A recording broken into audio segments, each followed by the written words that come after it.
মানুষের ভালো কাজে দুঃখ থাকে না, খারাপ কাজে দুঃখ থাকে।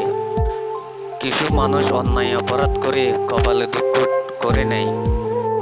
মানব জন্ম দুর্লভ জন্ম সবাই জানে, কিন্তু জেনে শুনে এ কথা কয়জনে মানে। যে মানুষদের মনে মনুষ্যত্ব থাকে না, সে মানুষদের মনে থাকে হিংসা। মানুষের মায়া মমতা ভালোবাসা কিছুই বুঝতে চায় না। তো মানুষের মায়া মমতা ভালোবাসা বুঝতে হলে মানুষের মন থেকে হিংসা মুছে ফেলতে হবে।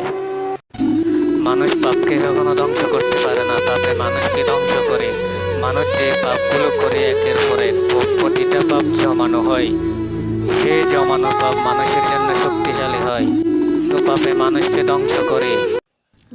পাপীদের সময় যদি আগে আসে, তাহলে নিষ্পাপীদের সময় পরে। যেমনটাই বলা হয়, আঘাত করে পাপীরা, আঘাত পায় নিষ্পাপীরা। যেমনটা একল লাড়ি দোষের পূজা। কেউ কখনো জন্মর পরে কিছু শিখে আসে না, তো শিখে নিতে হয়। এক লাফে কেউ গাছে উঠতে পারে না, গাছটা বেয়ে উঠতে হয়। তো কেউ কিছু শিখে আসে না, শিখে নিতে হয়।